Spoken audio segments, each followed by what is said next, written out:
Today's women are more educated, That's true. and as a result, they are ascending in the professional world. That's true. Liz Munder's book, The Richer Sex, states over 40% of working women out earn their partners. That is so true. That progress, but how are they doing when it comes to interpersonal relationships? Yes. Money changes a lot, Yes. but there are some areas in the relationship between the sexes that has not shifted as rapidly as the changes the workplace. All right. So we said on the surface, it looks like men are finally getting the same, That's but right. they're not. What happens is from the fall, what has happened is men at one time men were here, That's right. women were here, but now the tables are shifting. That's right. Women are going up and men are coming down, so that's why men feel, well, if they want to do it on their own, we talk about this in our broadcast, That's right. if they can do it on their own, just forget them. Well, I ain't going to be bothered with them. So that's why now the mindset is, well, I'm just going to get him for the sex. That's And the women say, well, I don't need him. That's right. Now, I may need him to get a baby, but now after I get a baby, I don't need him no more anyway. That's right. And some women think like that. That's right.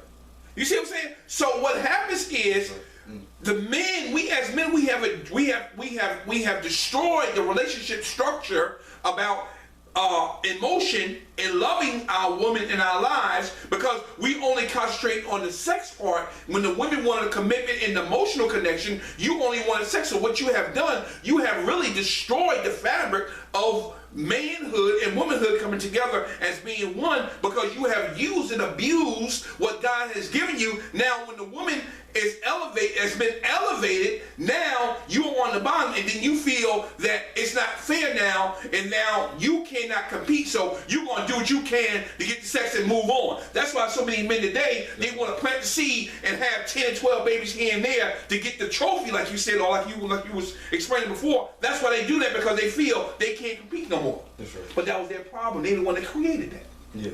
They That's created right. it. Go to number 2. Ever wonder why it's so difficult for men and women to sustain friendships? Oh. In many instances, men show a lack of an ability to maintain simply friendship with women. That's right. There's a reason for that. Actually, there are two reasons, two gigantic overarching reasons. Men are driven By what? By their Ego and sex. and sex. There it is. That's right. You just talked about this a minute ago. That's right. They want to feel. What did you say before? What was the word you said about before? About we want to feel. What was the word that you used? We want to feel that we have. Man, you said it so good too. That was a good way you put it. I can't think of the way. Glamour. They want the glamour. We love the glamour, but not the responsibility. Don't like the responsibility. And here it is. That's right. Ego is our glamour. It's a glamour. It's a glamour. We want everybody to focus on our ego, what we have achieved, what we've done. We got 10 babies here. We got 5 babies here. That's right. But you got the glamour of that, That's right. but you have no responsibility, because all you're doing is planting the seed and moving on. Any dog can do that. That's right. That's what dogs do. It's glamour and ego and sex with adds to the ego. There you go. There And you go. so it's not the responsibility. That's not responsibility. That's right, because there's no commitment there. That's right. That's what a dog does. A dog ain't got no responsibility. He get hard, he ride, he get on there and ride it. That's He right. goes somewhere, another dog. That's right. That's how, and that's why it comes up that when women say, you ain't nothing but a dog. That's Where it comes from, because that's what it is. Because there's no commitment. That's right. There's no emotional connection between a male dog and a female dog. That's right. All he knows that dog is in heat. He gonna get something, and then he gonna get something, he goes somewhere else. That's right. So, and we wonder why we can be called dogs. That's Well, right. you better think about it. All right, let's go on. I'm gonna read number 3. We know about men's egos and inner horn doggy. We just talked That's about right. that. And about how about women? Ladies, men's ego and sex are not just a big deal. They are the deals. They are the deals for God. We're gonna start right there. That is the main important thing when it comes to a man: his ego That's right. and sex. That's right. That's it. That's all he thinks about. If he can do that and he don't have to make a commitment, he can live like that by himself. That's right. That's all. He don't really need a woman around. Not the one that don't want no commitment, because he can go have sex, come back home, and relax and chill. That's right. Because we only use half our brain anyway. That's right. Right? We only use, say, 12,000 words a day, only 25,000. So that means we don't really need no partner if we don't want no commitment, because you can't even carry on an intelligent conversation. That's right. Come on, man. That's right. And a woman wants to come home, she wants to conversate, That's right. to get into the mood so she can get into the mood for sex, because she wants to connect with you emotionally, and you have no clue what's going on. That's right. But your first thing you want to do, your dick get hard. I'm just gonna be real. Your dick get hard, and all you want to do is have sex. That's right. Come on, G. That's it, right. It ain't happening. That's right. Come on. Good God from Zion.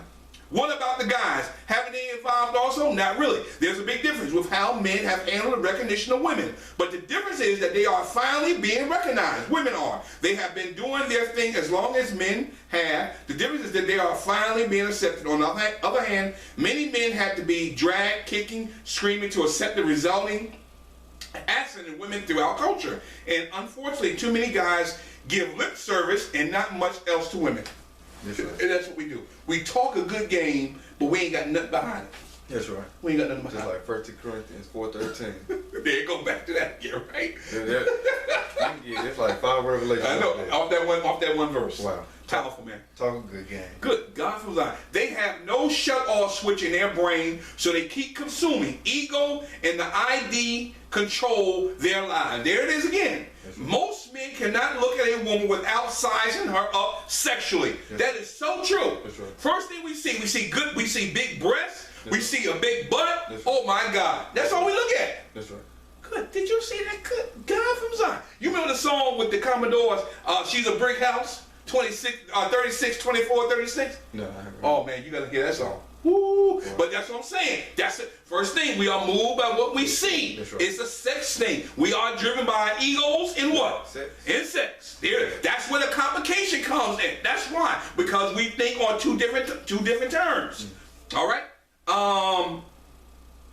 Male egos continue to proling him to view women sexually. In many ways, it's not about the sex, it's about the consumption. A man wants more. A man is never satisfied with what he has. That's right. A woman, she can be content with what she got. She may want other different things, but she don't let that consume, because it's more important about her family and the emotional connection she has. That's more important. If that's going good, her bills are being paid, she's fine. But a man always wants more and more. If you notice, if you look at the electronics field, every new gadget, usually a man wants every new thing out there. If it comes to those games they play on Power Station, I don't even know how to play games. Yeah. I don't know nothing about it. But they gotta have that Power Station and PlayStation, or whatever y'all call that stuff. Right. Every new thing come out, a man gotta have it. That's right. If it's a new sound system, they gotta have it. And be done with it within a week. There you go. That's what I'm saying. And want to move on to the next thing. That's right. See what I'm saying? We're never satisfied. And even the business understand that culture. That's right. That's right. Because they know where this come out, they get in like a month or two. That's right. That's They're right. not gonna be interested. They ain't gonna be They gotta interested. come out something new. Do something new. And then go out there and buy it. That's right. Because they All ain't right. satisfied. Good God from Zion. Wow. All right. Okay, we ain't got to go down. Let's go down to it's complicated why relationships and dating can be so hard. We're going to get ready to close this out, brother. When you think about it, despite feeling difficult, the problem people struggling with in dating sounds pretty trivial. For instance, we have been walking and talking our entire lives, yet walking up to an attractive person and opening our mouth to say, hey, can feel impossibly complex to us. People have been using their phones since they were children, Yes. yet given the organ, some go through just to dial a person's phone number. You would think they were being waterboarded. Most of us have kissed someone before, Yes. and Yes. we've seen hundreds of movies Yes. and instances in real life of other people kissing. Yet we still stare dreamily into the object of our affection hour after hour, Yes. telling yes. ourselves we can never find the right moment Yes. to do it. So what does that mean? It seems like we want that relationship in dating, but it's so hard for us. It seems like we make it more difficult. We make it more difficult. Know why? Because we have not been trained That's right. how to address one another. That's right. So when we think about the girl, man, what should I say? I don't know if I'm gonna say the right thing. What should I wear? I don't want to. The girl said, "Well, I hope this is a nice dress." You see what I'm saying? They'll look because you always see the woman always she gonna go out and buy something very special for that date. That man, well, what color tie should I wear? What should I wear? Where should we go? Because we have not been trained from the perspective of the opposite sex.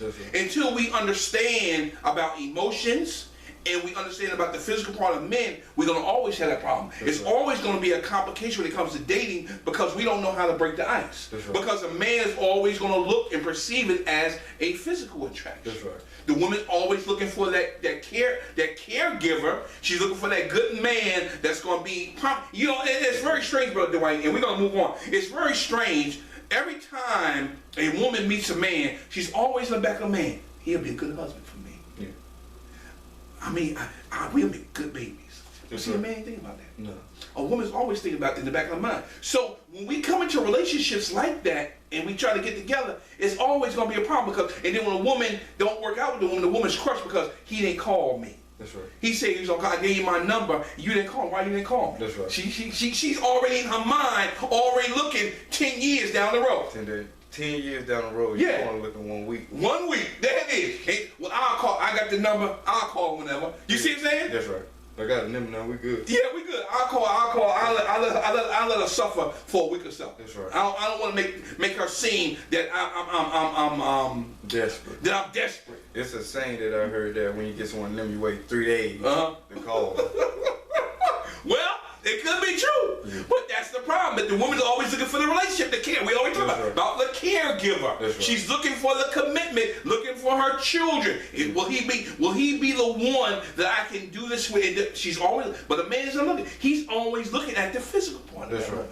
That's where we create the problem. That's where the complication comes in. Until we can come together as male and female and understand where we stand and understand each other, be able to talk these things out and we need to really have a class on male and female relationships on 101 and say this is what this is what, and learn how to have exercise with one another. That way when we get into a relationship, we'll know how to handle them. That's right. And to that point, we're going to continue to have this problem. All right, let's go down to our emotional map, and then we're going to discuss our emotions, and then we're going to close this out. Okay. As children, none of us get 100% of our needs met. Yes. This is true of you, it's true of me, it's true of everyone. Yes. The degree of which our needs aren't met varies wildly, and the natural nature of how our needs are unfulfilled differs as well. But it's the sad truth about growing up. Yes. We all gotten baggage.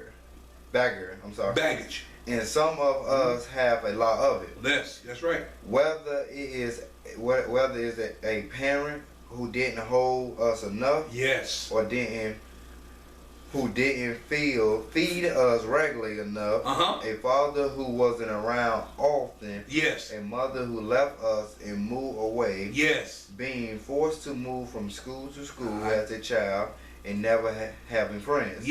All of these experiences leave their mark as a series of micro trauma that shape and define us. Stop right there. We've been talking about this. This is what the Trauma Network is all about. About trauma. That's right.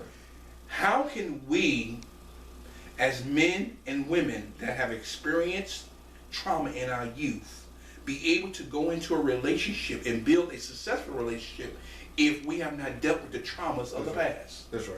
We can't do it because that's going to define our lives from the moment of that trauma until as we grow older, we carry that trauma with us and we don't address it. We'll try to put it in the back of our minds and not deal with that because we don't want to bring it up because it hurts. But that will affect our relationship as you go forward because you haven't dealt with it.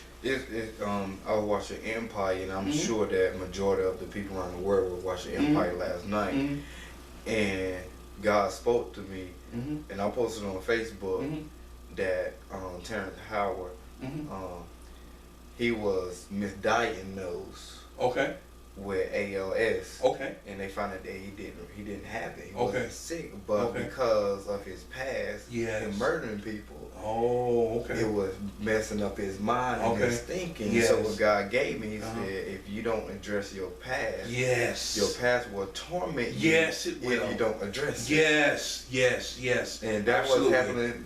And that's what's happening to him. Yes. And that's when the same thing did. If you don't address anything with your past, it will torment. It will torment forever. And I hope that y'all are listening to this. This is powerful stuff here, and we get ready to close. Trauma is very, very important for us to deal with as human beings. We all go through something, and I'm a witness to that because he said something here about being moved school to school. I went to 13 different schools while I graduated high school because I had so many deaths in my family. Everybody died off, and I was tossed from home to home to home to home. And that still bothers me to this day, but I refuse to let that dictate my future because I feel if I can use my past to help somebody else, I want to do that. But some of us don't know how to deal with that in a constructive manner. And what happens is those things can turn into abusive relationships. That's right. And that can make the relationship even more complicated because we as men, and we are the perpetrators more so than women are, because if there was not a father around, or there could have been sexual abuse in the family. We've talked about this before. There could have been sexual abuse, and what that boy will do, he will carry that on into his adulthood, and then he'll use those things that went against him and put it on his wife and his children. That's right. And that's what that will make. And now I'm not saying that's where the crime comes in. That's where the crime comes in. It may now the relationship may start off good, but as time goes on, he's going to become abusive, or that trauma is going to come back to him because he didn't deal with it. So he feels that's what I've known, that's what I came up in. So I'm going to perpetrate this on my family, and she's going to do what I tell her to do, or else. That's right. And then we wonder why there's so much abuse in relationship, because that man has been through a traumatic incident in his life. It's good that when I met this young lady, is that it's good to let her know where you came from. Yes, so she can understand. So she can know, brother, what you're dealing with. And one thing when I brought it to her attention was that I grew up angry. Yes. As a child. Yes. But I learned now how to manage it. How to manage so it. I'm not. I didn't tell her. I didn't tell her that it's gone, because you never know when it can come back. That's right. Yeah. So when you let her know that you learn how to manage it, because I grew, I'm more disciplined now. So it's not.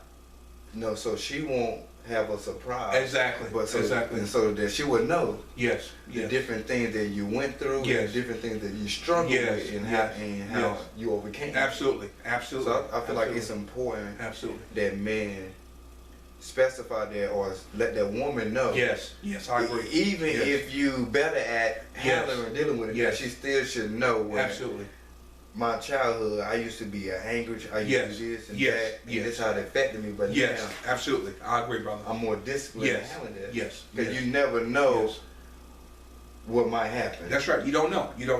And I think that's so powerful, Brother Dwight, that you said. And we're going to close on that, because I think we have touched on, we got down to some good stuff that go from the complication to the trauma, because that's what we have. That's where it all builds at, the trauma part. Because we look back to Adam and Eve, that was a traumatic thing on Adam there, because what happened was when he forfeited his authority in the garden, the trauma that came on him, he brought down death upon mankind.